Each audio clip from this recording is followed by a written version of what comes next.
San Antonio has over 376 different neighborhoods to choose from, and picking the right one or the wrong one can drastically change your life here. And today I'm going to share a list of some of the top areas that I get the most questions about from people just like you moving here, and several on this list are extremely underrated, and quite frankly, I don't talk about them enough. So without further ado, let's get into number one. So real quick, before we jump into the first area that I want to talk to you guys about, I want to mention to you guys kind of the layout of San Antonio so you have an idea of where and how you kind of get around. So San Antonio as a whole is separated by the loops. You got Loop 410 in the center, you got Loop 1604 on the outer edges. Loop 410 is kind of that original inner loop that, you know, encompasses downtown, the Riverwalk. Then you get out to Loop 1604. So this is what I would consider kind of the outer edges of San Antonio. Now, as you get south of town, there's not as much out there on 1604. It's much more rural out there, and the growth really hasn't gotten much past 410 on the south side of town. But west side, east side, northeast, north side, northwest, those areas, you can see where 1604 is literally like the outer edges of the city. Now, far west side, things have grown quite drastically out that way. And then everywhere else, you're kind of getting into more of the suburb areas. Now, traffic, of course, with all these highways, especially talking about some of these areas that are, you know, suburb areas outside of the city, San Antonio is not known for being the greatest area when it comes to traffic. It's actually fourth on the list in the entire state of Texas, but it's also behind Houston, Dallas, and Austin. I think I saw a stat the other day that said that San Antonio's lose about 35 hours due to traffic on a yearly basis, but that is nothing compared to our little brother up to the northeast, and Austinites lose roughly 104 hours a year due to traffic, which is nothing that I will ever want to deal with in my lifetime. So now, enough of that, let's get into number one, which is Boerne. It has doubled in size since 2010, over doubled in size. It went from 10,000 residents in 2010 to now 25,000 residents in 2025. Looking at overall price point, the median price point about $575,000 to get into Boerne. So that's significantly more than that, you know, roughly $300,000 mark that you're looking at in San Antonio. People are moving to Boerne specifically because of its kind of small town charm and its schools. The small town charm itself, it is hill country. It is the heart of the hill country. You know, you get from San Antonio. I mean, you driving up north from San Antonio down I-10, you immediately hit the hill country, about halfway up to Boerne, and then when you're in Boerne, you're right in the thick of it. It's got that small downtown, the hill country mild. It's got tons of really cool shops and boutiques and really cool little restaurants. Lots of local stuff, lots of local events that happen there all the time. For those of you guys that want to be close to San Antonio, need to be close to the big city for easy access to everything, airports, work, whatever, but you still want to be in a smaller town, Boerne is an outstanding option. The schools are A-rated schools. Boerne ISD is one of the highest rated school districts in the entire state of Texas. Two high schools there. You got Boerne High School, Boerne Champion High School. Another big benefit is the property tax rate. Once you get into Kendall County, the property taxes are significantly lower than in San Antonio. San Antonio, you're looking at an average like 2.3 to 2.4%, but in Boerne, you're about like 1.8%. And there's areas that are as low as like 1.3 to 1.5%. So that difference can make a big jump in your savings on the monthly payment, especially if you're looking at these higher price points. There is one reality check though, and I've already kind of mentioned it. It is a little ways outside of San Antonio. You know, no big major shopping areas, no big, huge entertainment areas per se, and there's not really a big nightlife in Boerne. So you really have to go into San Antonio to get all that. But good news is it's only like a 15-20 minute drive to get into the shops at La Cantera and the Rim. Another downside would be the location from San Antonio too. About 30-40 minute drive to get downtown, but I've helped tons of people that are moving to Boerne and commuting to downtown. Something that, in my opinion, is not too bad of a drive. I-10 going down never gets too crazy bad, especially compared to some of the areas once you get into San Antonio. So getting into San Antonio is the easy part, and then once you start driving through San Antonio, that's where you start to get some of those congested areas and kind of have to find some workarounds. And like I said, you know, another big negative, of course, is that price point. I'll just say it one more time. You know, $575,000 with the median price point compared to areas like Stone Oak, which we're going to talk about later on,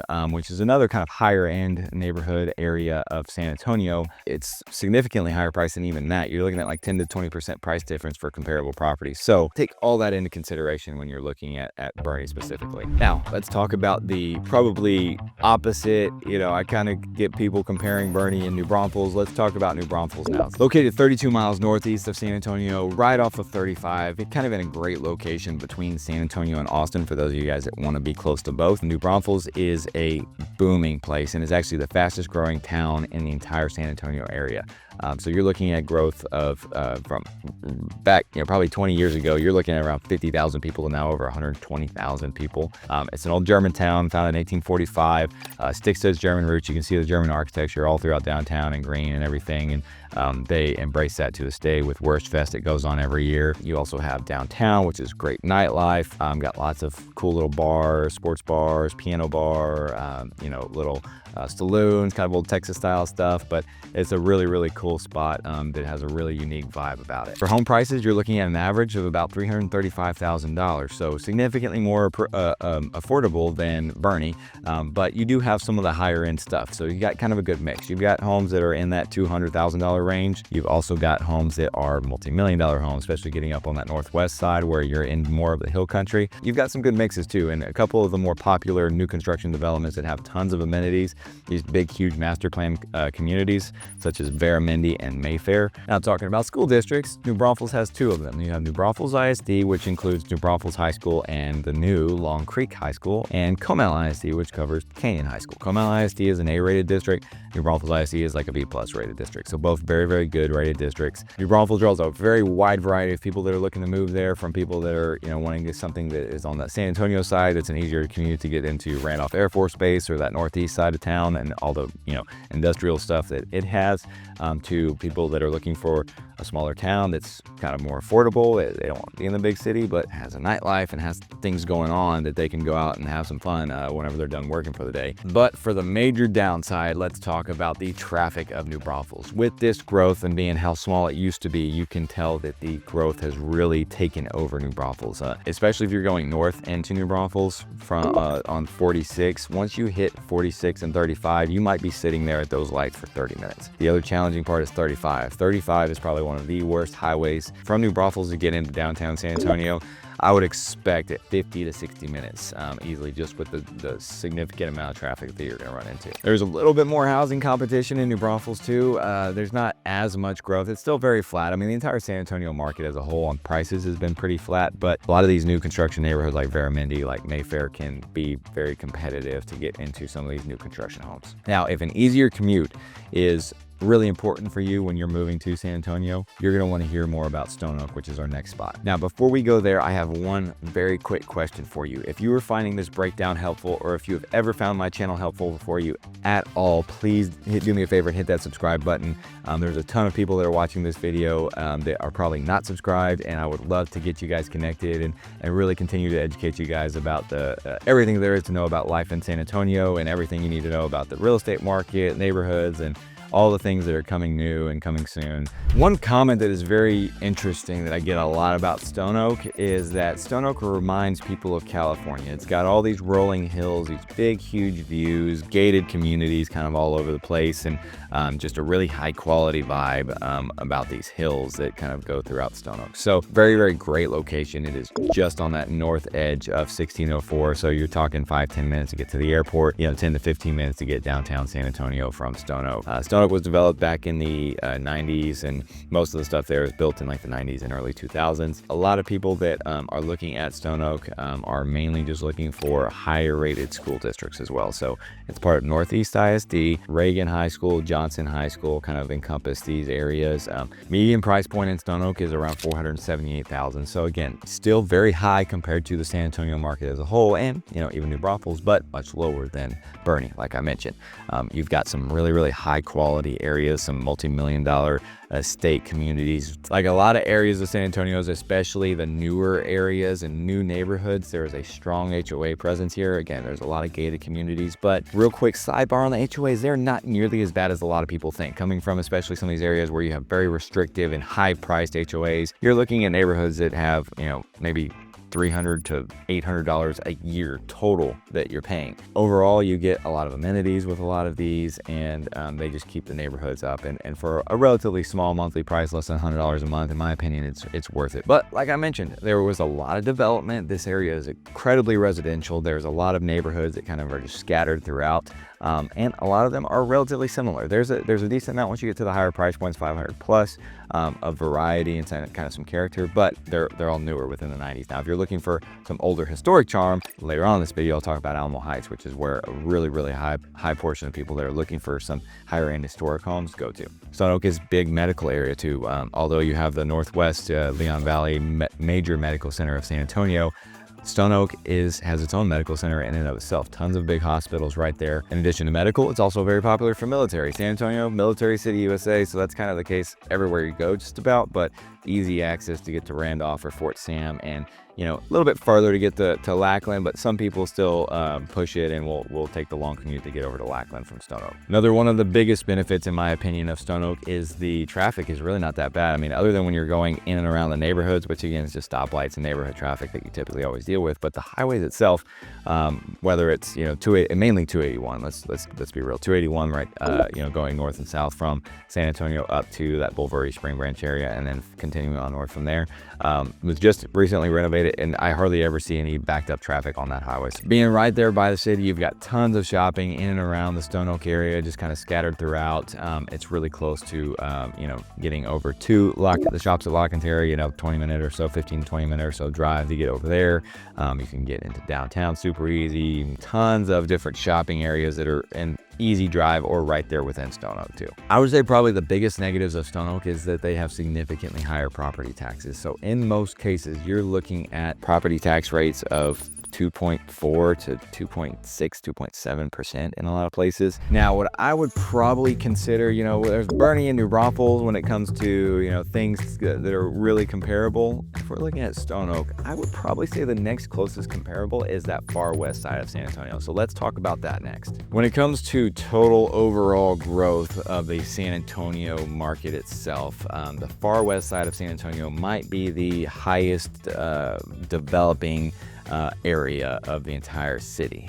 You've got homes that, new home construction out there, that there's some houses that are under 200,000 all the way up to homes kind of going out towards Castroville with some higher size, bigger size lots, upwards of $1 million between Chesmar and Perry Homes and some other higher quality builders. You've got the Alamo Ranch area, which has a lot of shopping, and it's super close to Lackland Air Force Base, which is the largest base in the San Antonio area and has the most active duty military.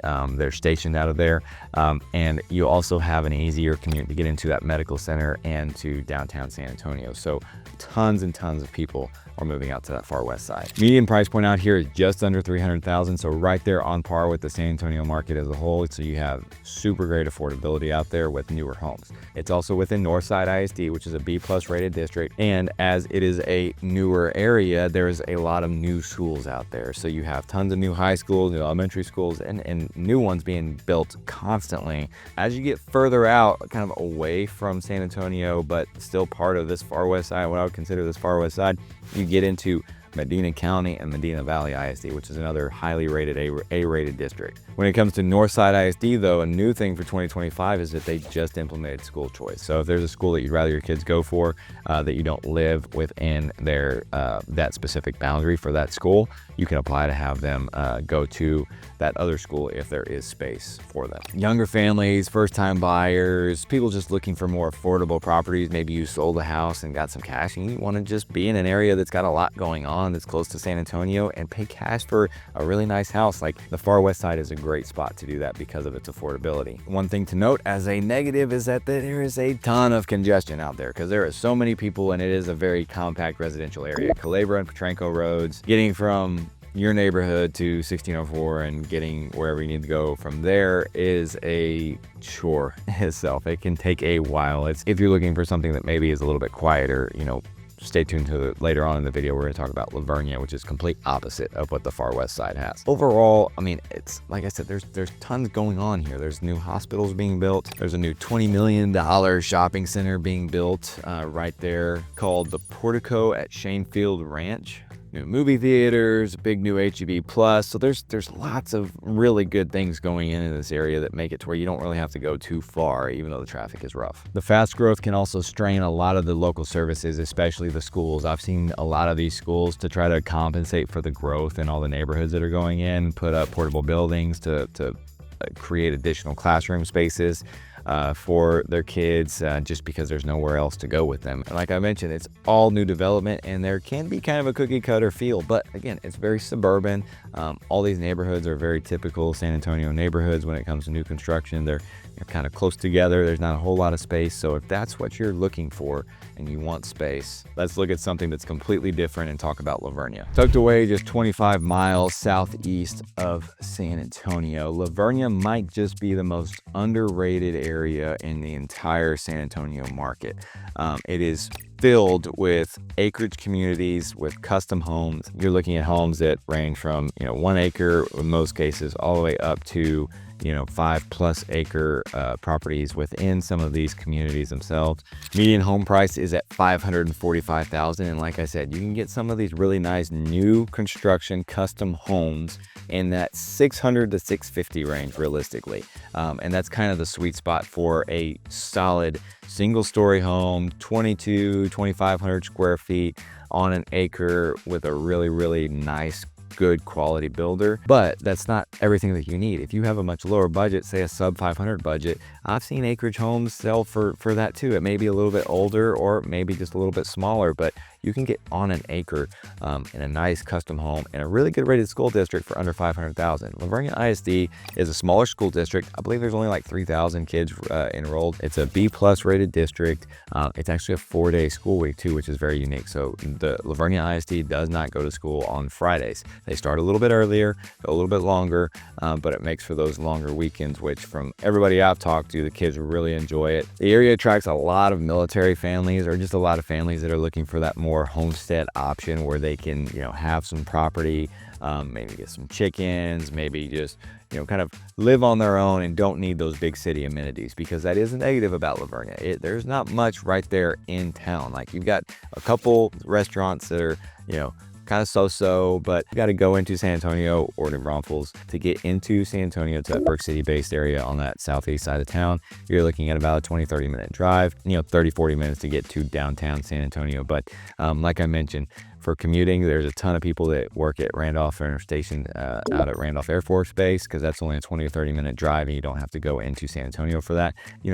There's options, and it's not, maybe even though it's further out potentially than some of these other places, it's still not too bad to get into some of these major employment locations in San Antonio.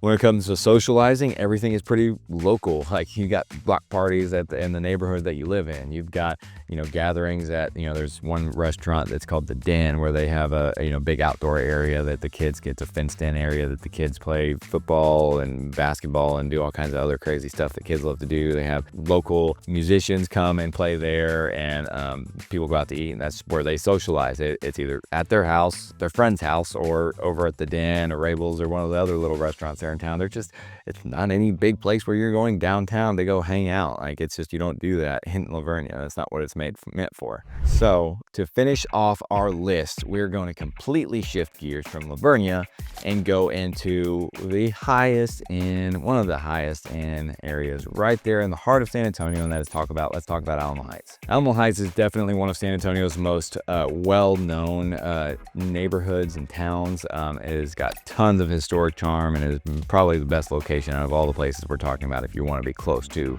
the main things going on in San Antonio. Just 5 miles outside of downtown, Alamo Heights is actually its own town, its own incorporated town, completely surrounded by San Antonio. It's got historic homes, really tall trees, lots of good established neighborhoods, and it's got walkability, believe it or not. It's got a distinct charm that kind of separates itself from all these other suburb areas that we've talked about, which pretty much every single one of them, you at least need a car to drive around. I mean, granted, you still want that in Alamo Heights because, San Antonio isn't known for its public transportation or walkability, walkability, but you might be able to get away with it, especially if you're living in one of these condos over there in Alamo Heights. Median home price in Alamo Heights is nearly $700,000, about $680,000, and that is including a very wide range of real estate properties. You've got multi-million dollar brand new estates. You've got old historic, luxury mansions that are built in the early 1900s that are going for millions of dollars. You've got condos.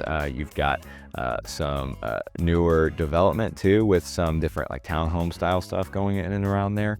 There's lots of different variety of real estate in the Alamo Heights area. One of the things that separates Alamo Heights itself and kind of what encompasses the area of the higher end properties and the higher end price points. You have Terrell Hills, Olmsted Park, Alamo Heights. It kind of all encompass and kind of included within Alamo Heights ISD. Once you get outside Alamo Heights ISD, the prices go down quite a bit. So you can see how drastic school districts can affect pricing in an area. Alamo Heights ISD is an A+ rated district by most major sources. Alamo Heights ISD schools actually rank among the top 5% in college readiness for the entire state of Texas. Alamo Heights attracts a wide variety of people from, higher end executives and professionals that are working in downtown to, people that are, of course, high ranking military that are maybe working over at Fort Sam or going over to Randolph or any of these other locations, but also tons of multi-generational families. You've got so much to do with downtown being right there, the Pearl, going down Broadway, which goes right through Alamo Heights. There's so much going on. The museum for the kids. You've got the McNay. You've got the San Antonio Museum of Art. I mean, you've got all kinds of stuff just right there. The San Antonio Zoo, super close to this. Breckenridge Park, the golf course right there too. I mean, there's so many things to do so close to Alamo Heights. But of course, the price is a huge negative, and the real estate itself and the ground underneath it can be a major negative too. Alamo Heights, Terrell Hills, this whole area is right on top of some of the areas that create some of the worst foundation problems in the entire San Antonio market. You also have a lot smaller lots. Of course, being right there in the city, everything's going to be real tight on top of each other, but you still got lots of big established neighborhoods with these big trees, and feels a lot more spacious. And maybe some of the areas out on that far west side where it's just clear cut and houses just are stacked on one on top of the other that way. And like I mentioned, a lot of older homes. If you like that old historic charm, great, but if you're looking for newer construction, you're going to pay a much heftier premium even than what the typical price is. But you could also, again, find another area if you're looking for newer construction and don't have the $1 million budget that may be required to get into some of the new homes in Alamo Heights. So now that we've gone through the entire list, I want to give you a quick breakdown of every specific one that we've talked about and the summary of what you need to know about it. So you got Bernie. $575,000 median price point, about a 30 to 45 minute drive to get to downtown San Antonio. A+ rated Bernie ISD, and a really cool hill country downtown. New Braunfels, Texas, $330,000 median price point. Very highly rated school district in New Braunfels and Comal ISD. A little bit further drive, about 45 to an hour or so to get to downtown San Antonio, but so many things to do between downtown New Braunfels and Green and the rivers and everything else about it. Stone Oak is $478,000 on that median price point. You've got a rated district between, especially the areas serving Reagan and Johnson high schools. Lots of hills, beautiful topography, and a very quick and easy drive to get downtown San Antonio, 20-ish minutes or so. Far west side of San Antonio, the most affordable area out there, B+ rated district, Northside ISD, and then even getting out to Medina Valley ISD with a little bit higher rated district out there. Tons of development, lots of traffic. Lavernia, $545,000 median price point, high rated smaller school with a 4-day school week. Acreage communities, 0 cookie cutters whatsoever, and a lot of custom homes out there, mostly pretty much all custom homes in that area. And lastly, Alamo Heights, $680,000 price point, the highest price point of all the areas we've talked about. Extremely good walkability, right next to downtown, great heritage, A+ Alamo Heights ISD. And tons of historic charm. So there you have it, the honest truth about 6 of the top areas that I get asked the most about in the San Antonio market. And hopefully you guys found this useful. And again, there's no perfect spot for everybody. You got to find what's perfect for you. And that's what I'm here for. So reach out, guys, whether you're looking to move here in 2 days or 2 years, or if you're even looking local to San Antonio and need to sell your house. My name is Michael McCall. I'm with the Life in San Antonio, Texas Home Group, and I've helped hundreds of people just like you buy and sell in the San Antonio market. Would love to do the same for you guys. So you can schedule a call. There's a Calendly link down in the description and in that first comment below. So please do not hesitate to schedule a call. You can reach out to us. Our phone number is down there as well. Would love to connect with you guys and talk about how we can help you with anything that you need in and around San Antonio, any questions that you have about this area, guys. And speaking of avoiding costly mistakes, check out this video right here. You're going to want to check that out to see some of the top mistakes that home buyers make when they're moving to San Antonio, and they're things that can affect you for years and years to come. So you don't want to miss that one. All right, guys, we'll see you in the next one.